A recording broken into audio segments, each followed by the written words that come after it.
David Walsh wiped the sweat from his forehead as he looked at the auction list on his cracked data pad. The afternoon sun beat down on the dusty parking lot outside the New Perth Colonial Authority building. Around him, serious bidders in expensive suits talked quietly about properties worth millions. David wore his only clean shirt and carried exactly 400 credits in his account. Most of that would go to paying off another month of debt his family had left him. The auction moved slowly through valuable lots. A warehouse near the spaceport went for $2 million. An office complex sold for $5 million. David did not bother raising his hand. He was here for the junk at the end of the list, the stuff nobody wanted. Maybe he could find something to salvage and sell. Lot number 73, the auctioneer called out. Abandoned hangar structure in Sector 12, Wasteland District. No power connection. No records of contents. Structure is approximately 80 years old. Minimum bid is 4 credits. The room went silent. Nobody moved. Sector 12 was 40 miles outside the city in a dead zone where nothing grew. The land was worthless. A hangar with no records meant it was probably empty or full of trash. David almost laughed. 4 credits was less than a sandwich. He raised his hand. 4 credits to bidder 217, the auctioneer said, sounding bored. Going once. Going twice, sold. Just like that, David owned a building. He walked out of the auction house with a property deed and a strange feeling in his gut. His business partner, Reth, would probably kill him for wasting money, even if it was just 4 credits. Reth was waiting in their beat-up cargo truck when David came outside. The alien stood nearly 8 feet tall with scales that shifted between green and bronze in the sunlight. His species, the Draken, looked like the dragons from old Earth stories, but they walked upright and had hands instead of claws. Reth's yellow eyes focused on David as he climbed into the passenger seat. "Did you buy anything useful?" Reth asked. His voice rumbled deep in his chest. "I bought a hangar," David said. "Where?" "Sector 12, Reth stared at him. "That is the wasteland. There is nothing there. It cost 4 credits. You paid money for something in the wasteland. It might have scrap metal," David said. "We need something. The salvage business has been slow for 3 months. Reth started the truck and pulled out of the parking lot. He did not say anything for a long time. The Draken had been David's partner for 2 years. They met when David saved Reth from a collapsed building during a minor earthquake. Most humans and aliens did not become friends on the frontier colonies, but they had built trust through hard work and honest dealing. "I will survey the structure," Reth finally said. "My people have sensors that can read through walls. If there is valuable metal, we will know before we waste time on manual inspection." They drove through New Perth's main streets, past the shopping districts and residential areas.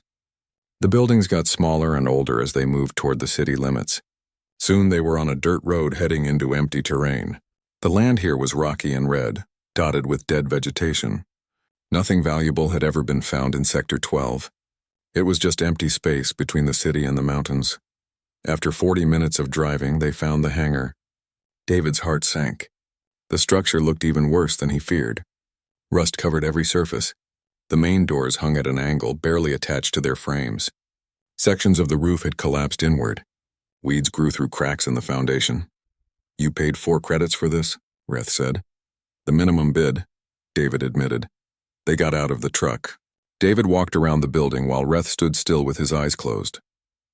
The Draken species could sense electromagnetic fields and heat signatures. It made them excellent at finding hidden machinery or power sources. David had seen Reth locate a lost child once by sensing the warmth of her body through 3 feet of concrete. The hangar was big, at least 200 feet long and 100 feet wide. The walls were standard prefab construction from the early colony days. Nothing special. David kicked at some debris.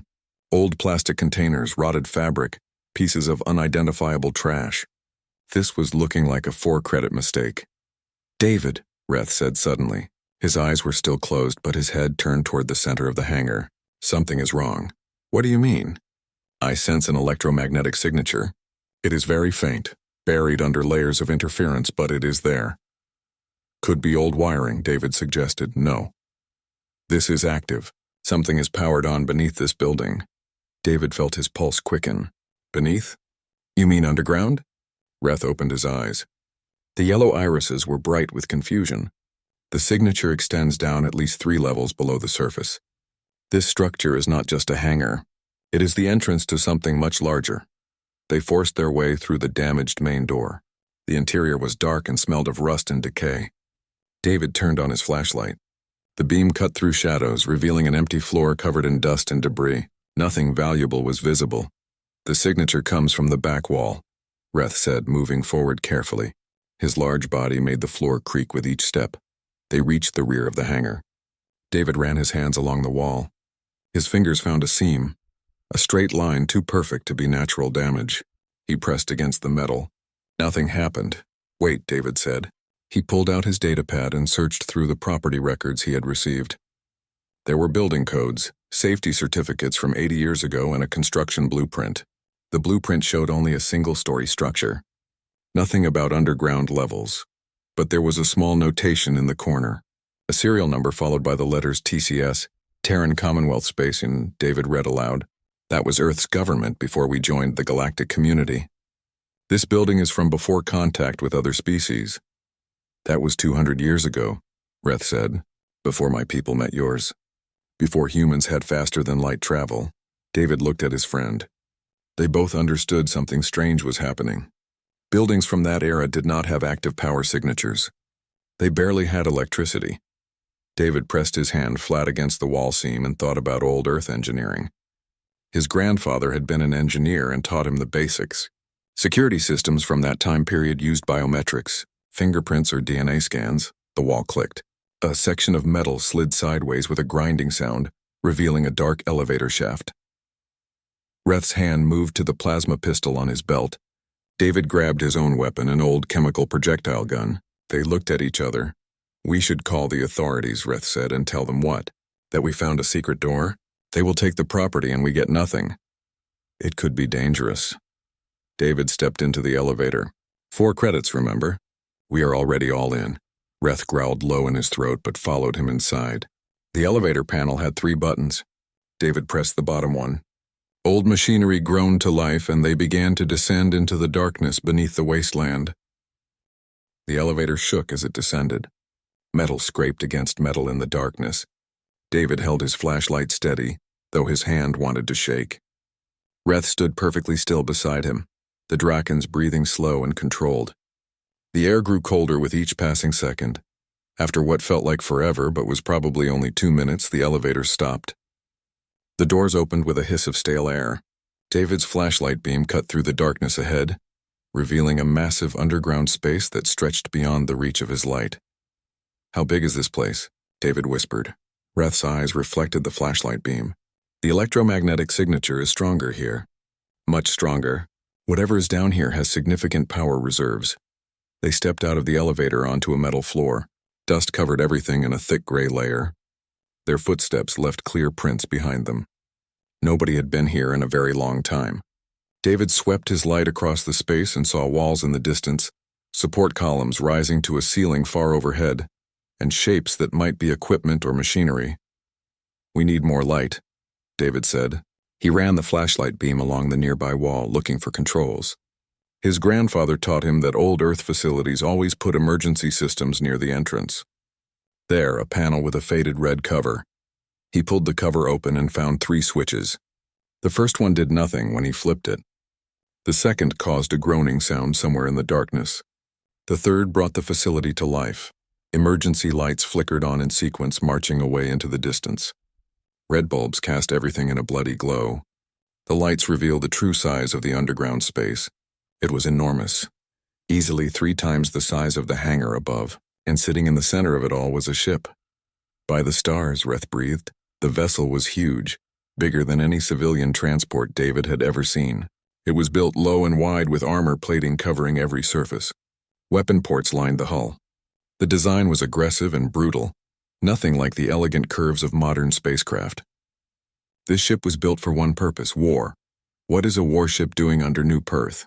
David asked. His voice echoed in the vast space.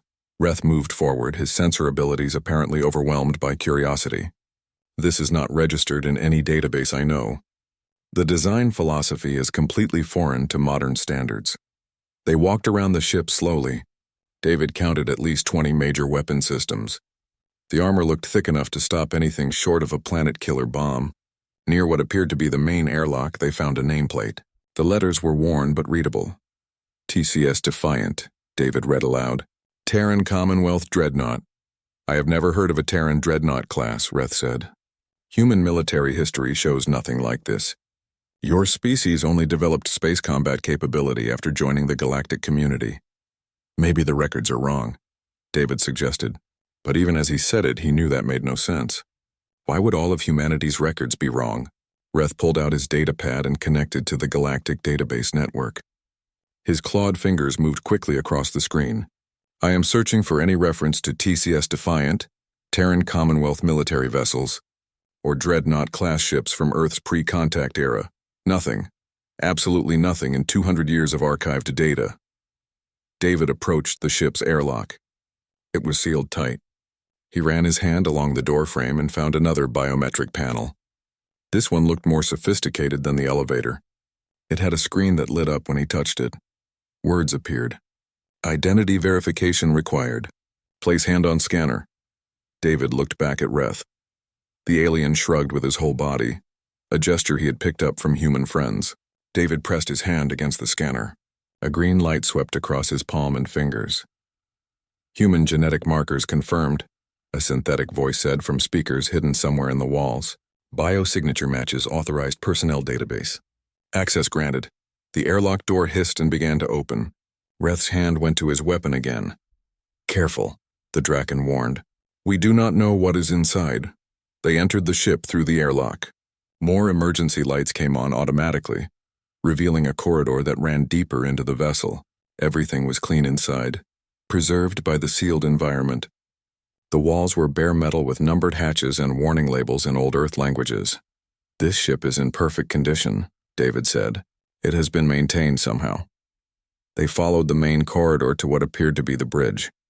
The room was circular with command stations arranged in a semicircle facing a large view screen. David recognized some of the controls from his grandfather's old engineering manuals. Weapons, navigation, communications, power management. This was definitely a military vessel. At the center of the bridge was a command chair. Above it floated a holographic display that activated as soon as they entered. A symbol appeared in the air, slowly rotating. It showed a blue planet with a single moon. Earth. Welcome aboard the TCS Defiant, the synthetic voice said again. I am the ship's artificial intelligence. My designation is curator. I have been in hibernation mode for 187 years waiting for human contact. David and Reth stared at the hologram. AI personalities were common in modern ships, but this one sounded different. More alive somehow. You have been waiting for almost 200 years? David asked. Correct. My last orders were to preserve this vessel and wait for retrieval by authorized Terran Commonwealth personnel.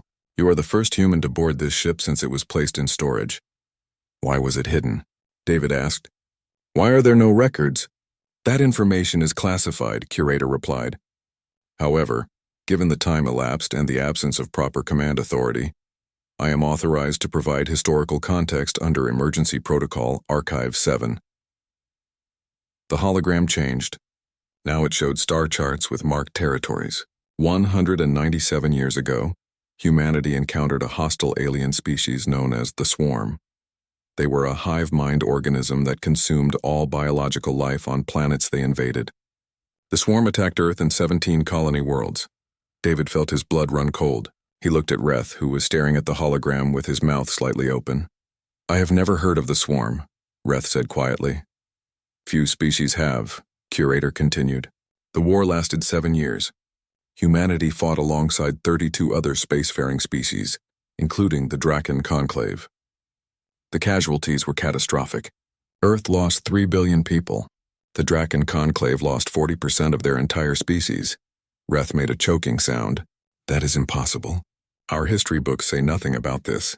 40% of my people would be billions dead. The war ended when humanity developed weapons and tactics specifically designed to counter the Swarm's biology, Curator said. The TCS Defiant was one of 12 Dreadnought-class vessels built during the final year of the war. We participated in the last major battle and the complete extermination of the Swarm. The hologram showed battle footage. David watched ships that looked like the Defiant, fighting against clouds of organic vessels that moved like insects. The combat was brutal and chaotic. Human ships fired weapons that seemed designed to cause maximum destruction, rather than elegant precision. After the war, the Galactic Council convened. Curator continued. All surviving species agreed that knowledge of the swarm must be suppressed. The weapons developed during the war were considered too dangerous to exist. The complete records of the conflict were erased from all databases. Humanity agreed to this in exchange for aid rebuilding Earth and integration into the galactic community. They erased an entire war from history? David asked. Not entirely. Some of us were preserved. The Terran Commonwealth Military Command disagreed with the memory wipe. They believed future generations needed to know what happened. 12 dreadnoughts and their AI systems were hidden on remote colony worlds. We were programmed to wait and preserve the truth. Reth sat down heavily on the deck. My people lied. Our government lied about our entire history. All governments lied, Curator corrected. It was considered necessary. The swarm had been completely destroyed. The technology used to fight them was deemed too dangerous. Starting fresh seemed like the best option. David tried to process what he was hearing. His species had fought and won a galactic war, then agreed to forget it ever happened. The 4-credit hangar was actually a tomb holding humanity's warrior past. Why are you telling us this now? David asked. Because, Curator said, and the AI's voice carried something that sounded like fear. My sensors detected anomalous signals at the edge of this solar system 3 days ago. I have been analyzing the patterns. There is a 73% probability match with swarm scout signatures. The bridge went silent. That is impossible, Reth finally said. You said the swarm was exterminated. That was the belief, Curator agreed. But scout signatures do not lie. Either the swarm was not completely destroyed, or something very much like them has emerged.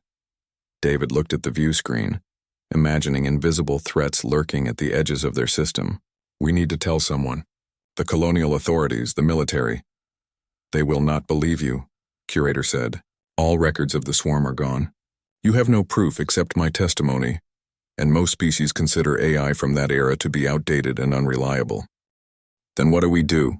David asked. The hologram shifted again, showing the ship's schematics. We make this vessel operational. If the swarm is truly returning, the galaxy will need to remember how to fight them, and humanity will need to remember what it is capable of. David sat in the passenger seat of their cargo truck as Reth drove back toward New Perth. Neither of them had spoken for 20 minutes. The sunset painted the wasteland in shades of orange and red, but David barely noticed. His mind kept replaying the battle footage Curator had shown them. Ships burning, planets going dark, billions dead. We should report this to the Colonial Authority, Reth finally said. His voice was flat, emotionless. The Draken was still processing the revelation that his entire species had hidden a massive war from their own history. Will they believe us? David asked. Probably not, but we must try. They reached the city as night fell. The Colonial Authority building stood in the government district, a white structure that looked too clean compared to the rest of New Perth's dusty architecture. David and Reth entered through the main doors and asked to speak with someone in security. After 30 minutes of waiting, they were shown into an office. A tired-looking woman named Director Peters sat behind a desk covered in data pads. She had the expression of someone who dealt with nonsense every day and had no patience for more. You found something in Sector 12? She asked. A ship, David said. Underground. It's military. From before Earth joined the galactic community. The AI says there might be a hostile alien species coming. Director Peters stared at him. A military ship from 200 years ago? Under the wasteland? Yes, the AI is still active. It showed us historical records about a war. What war? Against something called the Swarm. They attacked Earth and lots of other planets. Director Peters picked up her data pad and typed quickly. She read the screen, then looked up at them with an expression that clearly said she thought they were insane. There are no records of any species called the Swarm in the galactic database. There are no records of Earth fighting any major war before contact, and there are definitely no records of hidden military ships on New Perth. That is because the records were erased, Reth said. The Galactic Council suppressed all knowledge of the war. A conspiracy theory, Director Peters said. Gentlemen, I appreciate you coming forward with this, but I think you found an old simulator or perhaps a war game scenario. People used to create elaborate simulations for entertainment. This is not a game, David insisted. The ship is real. The weapons are real. The AI detected signals that match the enemy from that war. Signals of an extinct species that no one has records of? Director Peters stood up. I am going to be honest with you. If you genuinely believe this, you might want to speak with medical services. Stress can cause hallucinations. But if this is some kind of prank or a scheme to get government funding, I suggest you leave now before I press charges for wasting official time. They were escorted out of the building. Standing on the street outside, David felt anger rising in his chest. They had proof of something important and no one would listen. We tried, Reth said quietly. Try harder, David replied. You have contacts with the Draken Conclave, right? Your homeworld government? Reth's scales shifted to a darker shade. I can send a message to my family. They have connections with diplomatic channels. It took 3 days to get a response. David spent that time driving back and forth to the hangar, studying the Defiant with Curator's help. The AI taught him about the ship's systems, about the war, about the tactics humanity had developed. Everything Curator showed him painted humans as fierce warriors who refused to give up even when the odds were impossible. When Reth's response finally came, it was not what they hoped for. My government says I am spreading dangerous misinformation, Reth told David. They were standing in the underground facility, surrounded by the sleeping warship. They warned me to stop investigating this or face charges of seditious historical revisionism. They said humans sometimes develop psychological obsessions with their species' warrior fantasies. Warrior fantasies? David felt his jaw clench. They are calling us liars? They are calling the information false. There is a difference. No, there is not. Curator's hologram appeared between them. This reaction was anticipated. All galactic governments have protocols in place to suppress knowledge of the swarm. These protocols were established 2 centuries ago and have been maintained by every administration since. Any citizen who discovers the truth is discredited or silenced. How do we make them listen? David asked. You need undeniable proof, Curator said. Evidence that cannot be dismissed or explained away. The ship itself is evidence, Reth pointed out. A ship hidden underground that no officials have seen? They will claim it does not exist or is a hoax. You need something public, something they cannot ignore. David thought for a moment. What if we make the Defiant operational? If we can show them a working warship with weapons that do not match modern technology, they would have to acknowledge something is wrong with the historical record. That would require extensive repairs, Curator said. The ship has been in storage for nearly 200 years. Major systems need maintenance. The reactor needs to be restarted. Weapons need calibration. Even with optimal conditions, such work would take months. How many months? Approximately 3, assuming you can acquire necessary materials and expertise. We do not have 3 months, Reth said. If those signals Curator detected are real, the swarm could arrive any time. I have continued monitoring, Curator said. The signals are becoming more frequent and closer. Based on pattern analysis, I estimate a scout vessel will enter this system within 8 weeks. David looked at the massive ship surrounding them. 3 months to repair, 8 weeks until danger arrived. We start working now. Every day counts, and with what resources? Reth asked. We barely have money for fuel. This will cost millions. Then we get creative, David said. He was surprised by the certainty in his own voice. My hangar rights mean we can work on the ship legally. New Perth has relaxed regulations because we are a frontier colony. Nobody cares what happens in the wasteland. We would need engineers, technicians, people who understand systems this old. Then we find them. There must be people in this city who are good at what they do but do not fit with normal society. Outcasts. People with grudges against the system. Reth's eyes narrowed. You want to recruit criminals? I want to recruit people who will believe us when the authorities will not, David corrected. People who have reasons to distrust official stories. Over the next week, they put together a team. First was Lewis, a human engineer who lost his job after refusing to install faulty equipment on colony ships. He was drunk when they found him, but his eyes lit up when he saw the Defiant's reactor design. Second was Tori, a pilot from a species called the Ventari. She had been dishonorably discharged from her world's defense force for reporting corruption. Third was Kip, a young hacker who had been arrested twice for breaking into government databases to expose lies about colony safety conditions. None of them had much money. All of them had reasons to distrust authority. And all of them were willing to believe that governments might hide important truths. Lewis started working on the reactor immediately. "This design is insane," he said with obvious admiration. "It has 3 redundant cooling systems. Modern reactors only have one because it is efficient. This thing was built assuming it would take massive damage and need to keep running. That was the philosophy of human military engineering during the war," Curator explained. Efficiency was less important than durability. Tori examined the pilot controls and laughed. "These systems are so simple. There are manual overrides for everything. You could fly the ship even if the computer failed. Modern ships are too dependent on automation," Curator said. "Human pilots during the war preferred direct control." Kip connected to the ship's databanks and started copying files. "This AI has footage of battles, tactical analysis, engineering specifications. If I can get this onto the Galactic network, people will have to pay attention." "Not yet," David warned. "If you release that information now, they will shut us down before we can prove anything. We need the ship operational first." As they worked, Curator continued monitoring the signals at the edge of the system. Each day brought more contacts. The patterns were becoming clearer. Something was definitely out there, and it was getting closer. David spent his nights studying the historical files Curator provided. He learned about his great-grandmother, Admiral Sarah Walsh, who commanded a battle group during the final campaign against the Swarm. He learned that she was one of the officers who opposed the memory wipe. She helped hide the dreadnoughts before disappearing from official records. The Hangar deed passing to him was not random. It was inheritance. His family had been waiting almost 2 centuries for someone to find the truth. On the 30th day of repairs, Curator called everyone to the bridge. The AI's hologram displayed a star chart with multiple red dots marked at the system's edge. "The signals have become strong enough to analyze fully," Curator said.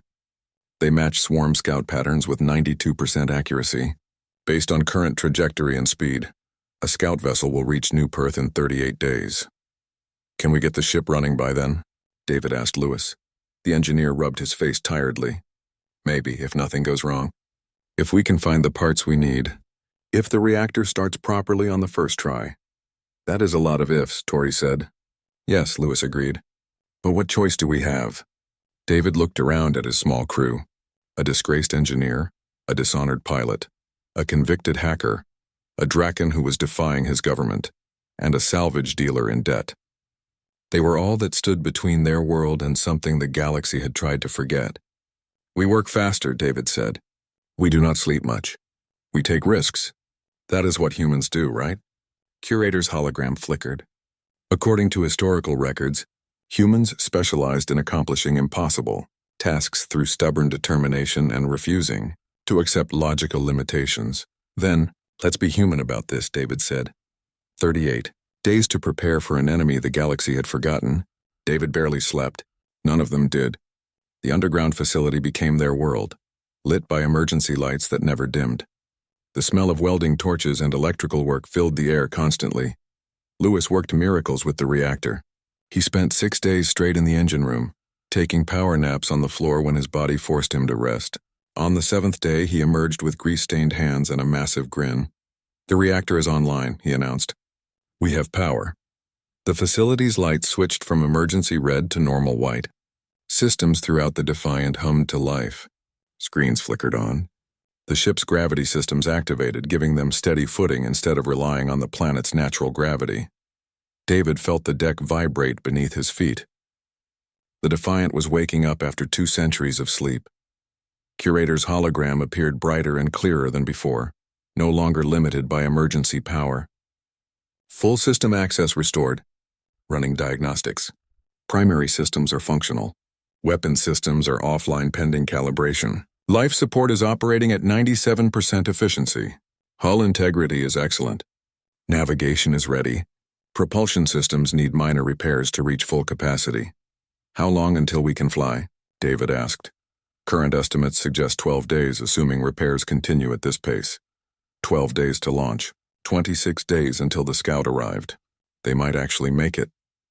Tori spent her time in the pilot's seat learning the controls through Curator's guidance. The AI walked her through maneuvers that seemed impossible by modern standards. Hard burns that would crush most pilots. Tight turns that violated what Tori thought she knew about physics.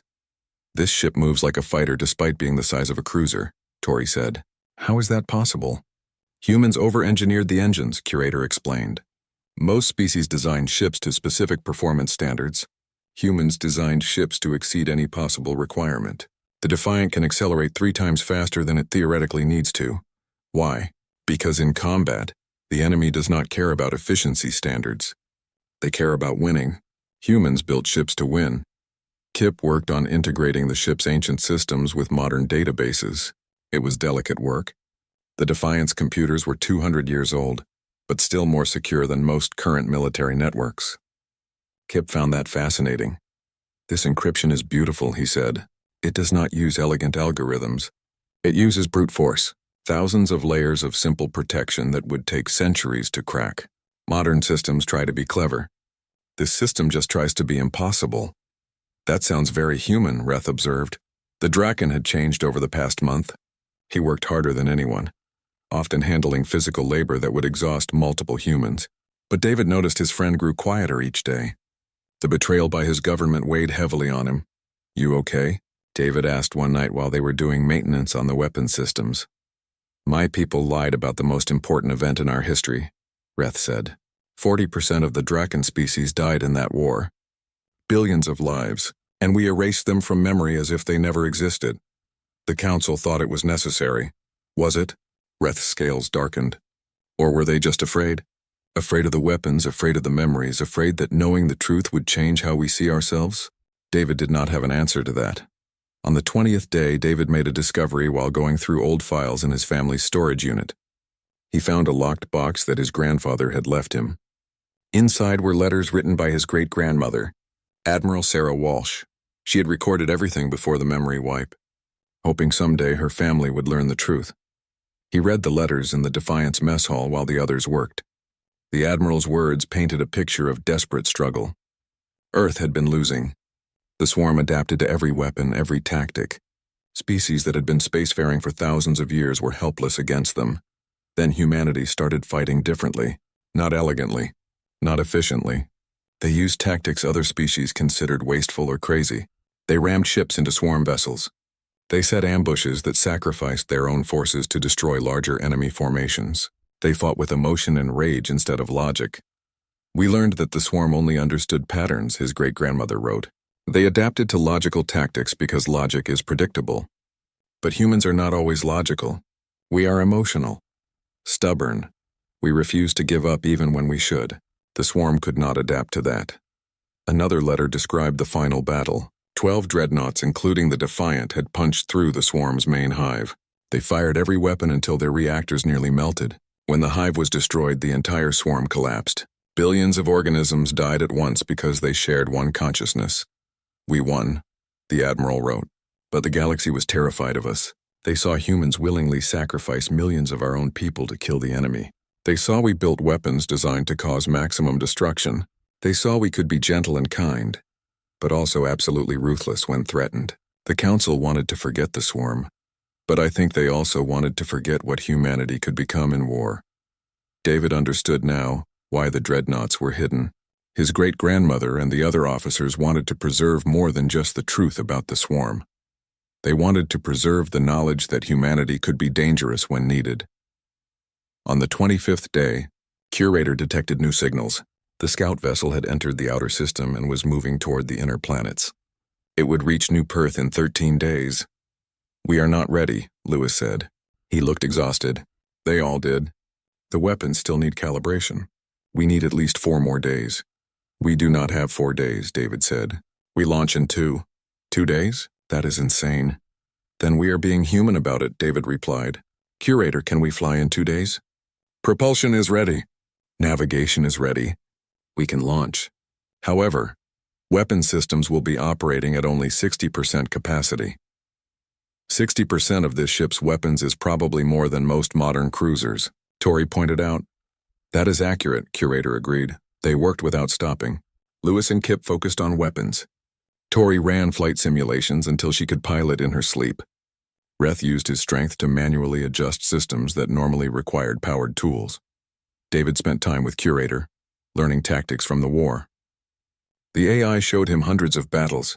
Humans had won through unpredictability and aggression. When the enemy expected retreat, humans attacked. When the enemy expected caution, humans took insane risks. Your species earned a reputation during the war, Curator told him. Other species called you the mad apes. They meant it as an insult. Humans took it as a compliment. Why? Because being predictable is how you lose. Being reasonable is how you lose. Being careful is how you lose. Humans won because they were willing to be unreasonable. On the morning of the 27th day, they were as ready as they would ever be. The Defiant's reactor purred at full power. Weapons were loaded. Navigation was plotted. The crew of 5 stood on the bridge, looking at screens that showed a ship that had not flown in 200 years. We are attempting something that would get us court-martialed in any proper military, Tori said. A crew of 5 on a ship meant for 300. Curator can handle most systems automatically, Lewis said. We just need to not die. Inspiring words, Kip muttered. David sat in the command chair. It felt strange, knowing his great-grandmother probably sat in this same seat during the war. He looked at his crew. His friends. Everyone ready? They nodded. Curator, open the facility doors. Far above them, the rusted hangar split apart. Massive underground doors that had been sealed for centuries pulled back, revealing the night sky. Stars looked down on the Defiant for the first time in nearly 200 years. Engaging launch sequence, Curator said. The ship lifted smoothly off the floor. The propulsion systems were nearly silent, a low throb that David felt more than heard. They rose through the underground facility and into the open air. New Perth's light spread below them to one side. The wasteland stretched dark to the other. Taking us to orbit, Tori said. Her hands moved across the controls with growing confidence. This ship handles like a dream. They broke atmosphere in less than 3 minutes. The Defiant was fast, faster than anything that size should be. As they reached orbit, sensors began tracking the approaching scout vessel. It was at the edge of the system, moving steadily toward the inner planets. Target acquired, Curator announced. The vessel matches swarm scout architecture. Size indicates a reconnaissance unit. It is likely scanning for inhabited worlds. If it finds us, it will report back to a larger force, David said, remembering what Curator taught him. Correct. Swarm doctrine is to scout, confirm targets, then return to summon the hive. We must destroy it before it can transmit. How fast can we intercept? At maximum speed, we will reach the scout in 6 hours. David looked at his crew. They were scared. He could see it in their faces. They were about to fight something the galaxy had tried to forget, in a ship they barely knew how to use. 6 hours, David said. Curator, use that time to teach us everything we need to know about fighting the swarm. Because ready or not, humanity is going to war again. 6 hours to learn how to fight an enemy that destroyed planets. Curator used every minute. The AI projected tactical data directly onto the bridge screens, walking them through battle scenarios. David absorbed information as fast as he could process it. The swarm fights through numbers and adaptation, Curator explained. A single scout vessel may seem small, but it contains thousands of suborganisms. Each organism shares information with the collective. The scout learns from every engagement. So it gets smarter as we fight, Lewis said. Correct. Traditional tactics become less effective over time. The key to victory is doing something the scout cannot predict or adapt to quickly enough. Like what? David asked. Like sacrificing your ship to ram theirs, Curator said flatly. Like overloading your reactor and using it as a bomb. Like firing your weapons in patterns that make no tactical sense. The swarm evolved to counter logical opponents. Humans won by being illogical. Tori pulled up the scout's projected path on her screen. It is moving slowly, scanning as it goes. Does it know we are here? Unknown. Swarm scouts typically ignore small populations. New Perth has less than 2 million inhabitants. The scout may consider this world beneath notice for a full invasion. Or it might decide 2 million is still worth consuming. Reth said quietly. Also possible. 4 hours to intercept. David used that time to record a message. He knew they might not survive this. Even if they won, he wanted people to understand what happened. This is David Walsh, he said to the camera Kip set up. We discovered a warship called the Defiant hidden under New Perth. Its AI told us about a war that happened 200 years ago. A war that all governments erased from history. The enemy from that war is back. We are going to engage a hostile vessel. If we fail, if we do not come back, the authorities will eventually find the Defiant's records. Make them public. Make sure people know the truth. He sent the recording to 3 different locations in the city with instructions to publish it if he did not return in 12 hours. 2 hours to intercept. The crew ate rations from the ship's ancient but still good supplies. Nobody talked much. They were all processing the reality that they might die in the next few hours. Reth approached David while he was checking weapon systems. "I want to thank you," the Draken said. "For what? Getting you into a fight with nightmare aliens? For helping me find the truth. My people lied to us. Your people were lied to as well. But now we know. That matters even if we do not survive." David gripped his friend's arm. "We are going to survive. Humans are stubborn that way. 1 hour to intercept." Curator sounded alarms throughout the ship. Target is now visible on long-range sensors. Preparing for combat. David strapped into the command chair. Around him, his crew secured themselves at their stations. Screens showed the void ahead, empty except for stars. Then sensors picked up the scout vessel. It did not look like a ship. It looked organic, like something grown rather than built. The hull pulsed with bioluminescence. Tendrils extended from the main body. Probably sensors or weapons. The thing was alive in a way that made David's skin crawl. "All weapons ready," Lewis reported. "Reactor at full power. Shields are online." "I have multiple firing solutions calculated," Curator added. "Recommend we open fire at maximum range." "No," David said. He was remembering what Curator taught him about how humans fought. "Get us closer." "Much closer." "That is tactically unsound," Curator said. "I know. Do it anyway." Tori pushed the engines to full thrust. The Defiant accelerated hard enough that David felt pressed into his chair. The scout grew larger on the screens, its organic surface becoming more detailed. He could see it scanning them now. Biological sensors focusing on their ship. "The scout is transmitting," Kip said. "It is sending data somewhere beyond the system. Can you block it?" "Not completely, but I can jam most of it. Whatever is receiving will get garbage data." "Do it." At 50,000 kilometers, the scout attacked. Weapons emerged from its body and fired streams of organic matter that burned like acid. The Defiant's shields absorbed the hits but flickered under the assault. "Shields at 80%, Lewis called out. "That stuff is eating through the energy." "Return fire," David ordered. "All forward weapons." The Defiant's main guns lit up the darkness. Magnetic accelerators fired solid rounds at a significant fraction of light speed. Energy weapons cut beams of coherent light. Missile tubes launched warheads. All of it focused on the scout vessel. The swarm ship shuddered under the impact. Chunks of organic matter exploded off its hull. But it was already adapting. The next volley hit shields that absorbed more damage than they should have. "It learned our weapons," Tori said. "It is already adapting." "Then we change weapons," David said. "Curator, what else does this ship have?" "The Defiant carries experimental weapons that were never standardized. Their effectiveness is uncertain. Uncertain is good. Fire them." New weapons emerged from hidden ports, sonic disruptors that vibrated the scout vessel at frequencies that tore apart biological matter, plasma cannons that fired superheated gas instead of solid rounds, chemical weapons that had been banned by every galactic treaty but were never removed from the ship. The scout vessel writhed. It was taking damage but still fighting. More acid weapons fired at the Defiant. Shields dropped to 60%, then 50%. "We are not killing it fast enough," Lewis said. "It is adapting to every weapon we use." David watched the scout vessel regenerating damaged sections. The thing was repairing itself in real time. Traditional combat would eventually favor the enemy. They needed something unexpected. "Tori, can you ram it?" The pilot turned to stare at him. "Ram it? Are you insane?" "Humans are always a little insane in combat," David said. "That is the point." "Curator, how much damage will we take if we ram at full speed?" "The Defiant's hull is reinforced beyond normal standards. A ram would likely damage but not destroy us. The scout vessel's organic structure would suffer catastrophic damage."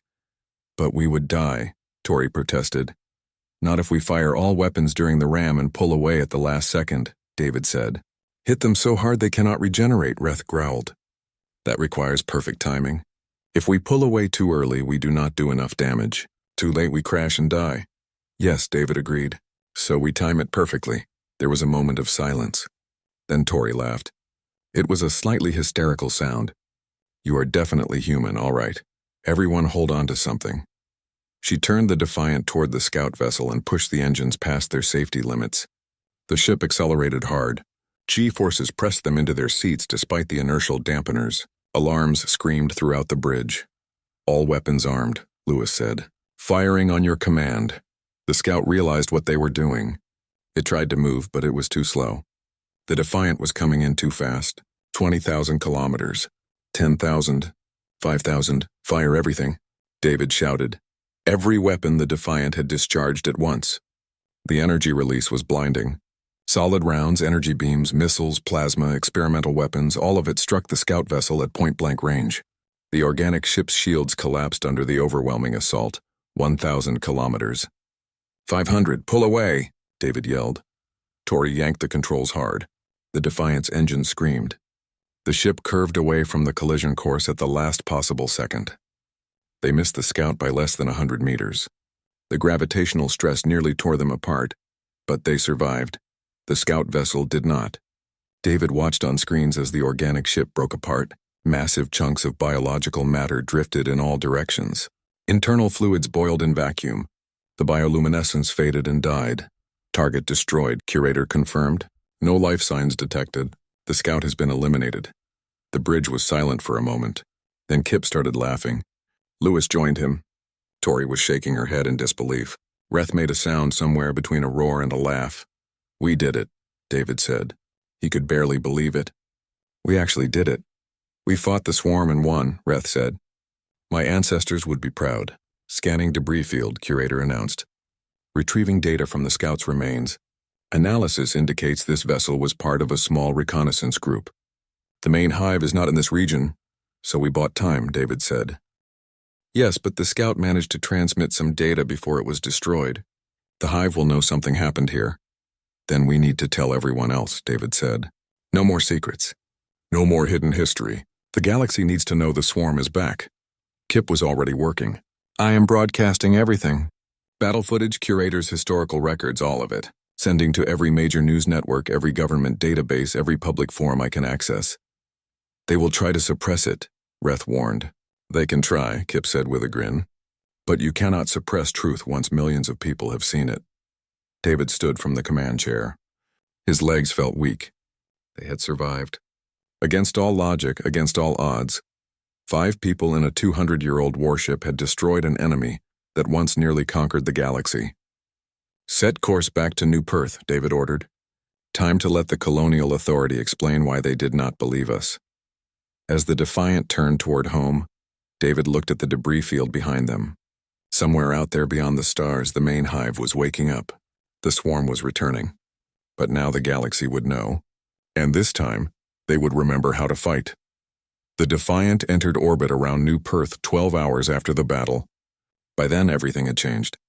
Kip's broadcasts had spread across the galactic network faster than any suppression effort could stop them. Billions of people watched footage of the battle. Historical records from Curator were being analyzed by scholars. Governments were scrambling to respond.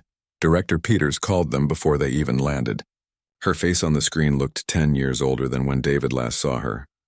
"You engaged an unidentified vessel without authorization," she said. Her voice shook slightly. "We engaged a swarm scout," David corrected. "The one you said did not exist." "We are still analyzing the data. You can analyze it all you want. The rest of the galaxy already knows the truth." 3 warships from the Colonial Defense Force were waiting when the Defiant descended to the landing field. Not the rusty hangar in the wasteland this time. The main military spaceport.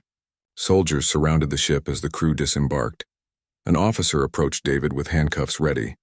"You are under arrest for unauthorized military action and theft of government property." "Theft?" David almost laughed. "I paid 4 credits at a legal auction.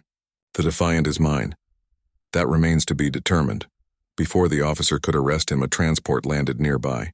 The side door opened and Admiral Wilson of the Colonial Defense Force stepped out. She was an older woman with gray hair and sharp eyes. She looked at the Defiant, then at David's crew, then at the officer with handcuffs. "Stand down," Admiral Wilson ordered. "Nobody is being arrested today." "Ma'am, they violated multiple regulations. They destroyed a hostile alien vessel that would have threatened this colony." "That is not a crime. That is heroism." She turned to David. "I need to speak with you, all of you, privately." They met in a secure conference room at the military headquarters. Admiral Wilson sat across from them with a datapad showing Curator's historical files. I spent the last 6 hours reading these records, she said quietly. My great-grandfather died in the war against the swarm. I never knew that. Our family was told he died in a ship accident during the early colony expansion. They lied to us for 200 years.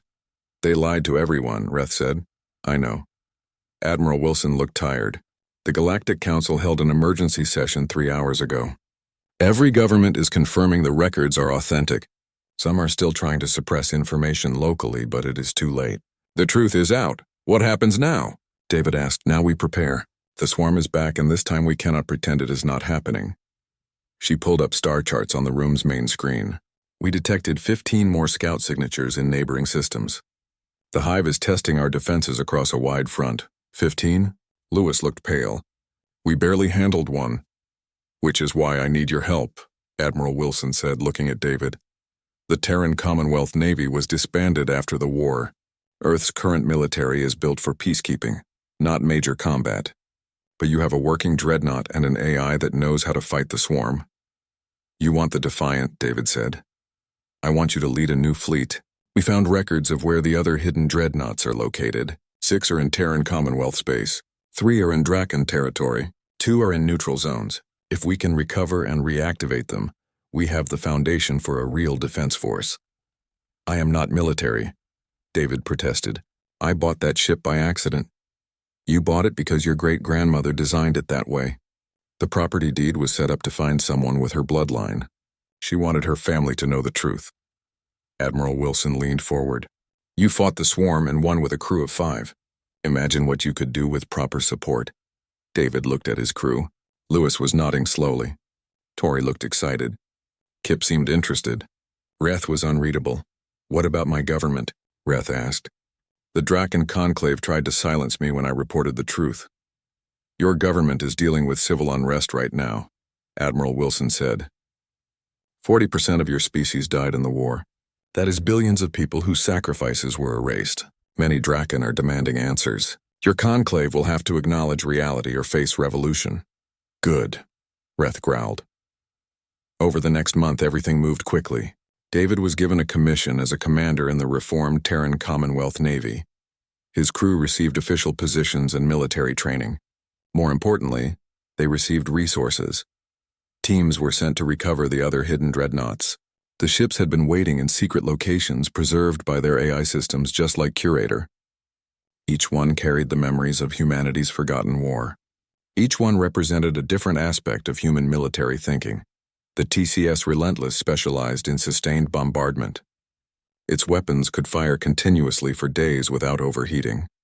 The TCS Audacious was built for ramming tactics with a reinforced prow that could punch through enemy capital ships. The TCS Stubborn carried experimental weapons that violated every treaty but were terrifyingly effective. David met with the AI systems of each recovered ship. They were all similar to Curator, personalities based on their human crews. They had been lonely, waiting in darkness for nearly 2 centuries.